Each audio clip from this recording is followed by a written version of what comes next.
क्या मशहूर अमेरिकी कार्टून सिम्पसन्स की तीसरी आलमी जंग और यहूदियों की मंसूबाबंदी के बारे में की जाने वाली 25 साल पहले की पेशगोई दुरुस्त साबित होने जा रही है? माजी में की जाने वाली कई पेशगोइयां दुरुस्त साबित होने के बाद सिम्पसन्स कार्टून में मजीद 2 ऐसी पेशगोइयां की गई हैं, जिसकी आड़ लेकर यहूदियों ने गजा में जंग के शोले भड़काए हैं। और इस कार्टून से वाज़ेह हो जाता है कि उन सब के पीछे यहूदियों के असल मकासद क्या हैं। सिम्पसन्स कार्टून अमेरिकी टीवी की तारीख में बड़ा नुमाया मुकाम रखते हैं और उसके साथ साथ इस कार्टून में दिखाए गए बहुत सारे सीन्स हकीकी जिंदगी में रूनुमा भी हो चुके हैं। सिम्पसन्स कार्टून में जहां और बहुत सारी चीजें दिखाई गई हैं, वहीं ये भी दिखाया गया है कि सिम्पसन्स कार्टून का मेन किरदार होमर, जो किसी खुदा को नहीं मानता, उसे एक चर्च का पादरी अपने साथ फलस्तीन ले गया और वहाँ कार्टून के मेन किरदार होमर ने देखा कि ये जगह मुसलमानों, ईसाइयों और यहूदियों के लिए एक जैसी अहमियत की हामिल है।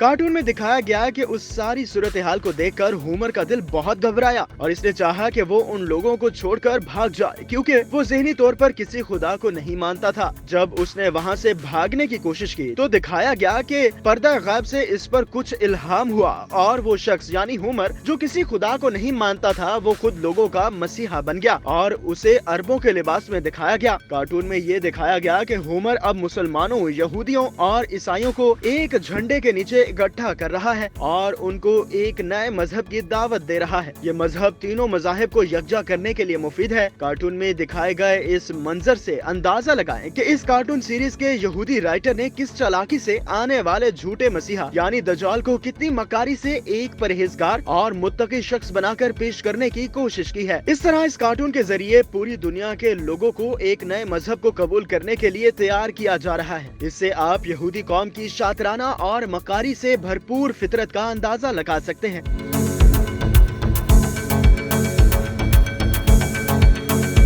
इस कार्टून सीरीज में जहां तीसरी जंग अजीम का मंजर दिखाया गया, वहीं वो वाकयात जो तीसरी जंग अजीम का सबब बने, उनके अंदर ये दिखाया गया कि यरूशलेम के इलाके में यानी मौजूदा फलस्तीन में बगावत हो गई है और इस बगावत में ये दिखाया गया कि मुसलमानों ने जानबूझकर यहूदियों को तंग किया और उन पर हमला किया, जिस पर यहूदियों ने अपना बदला लेने के लिए मुसलमानों पर हमला कर दिया। अंदाजा लगाएं कि कार्टून में मौजूदा इसराइल और फलस्तीन की जंग की मंजर कुशी किस कदर मक्कारी से की गई है और कई साल पहले ही एक कार्टून नुमा सीरीज में इसका जिक्र करते हुए बड़ी चालाकी से मुसलमानों का जुल्म दिखाया गया। अब उन दोनों वाकयात से अंदाजा लगाया जा सकता है कि यहूदी असल में क्या सोचकर बैठे हैं और उनका मंसूबा क्या है। कार्टून में शामिल इन दो वाकयात से ये बात वाज़ेह हो जाती है कि मौजूदा इसराइल और फलस्तीन की जंग खुद इसराइल ने जानबूझकर भड़काई है और वो इसी की आड़ में फलस्तीन पर कब्जा करना चाहते हैं। वरना इससे पहले भी हमास की जानिब से इसराइल पर रॉकेट हमले किए जाते रहे, लेकिन इसराइल की जानिब से ऐसा वहशियाना इक़दाम कभी देखने में नहीं आया।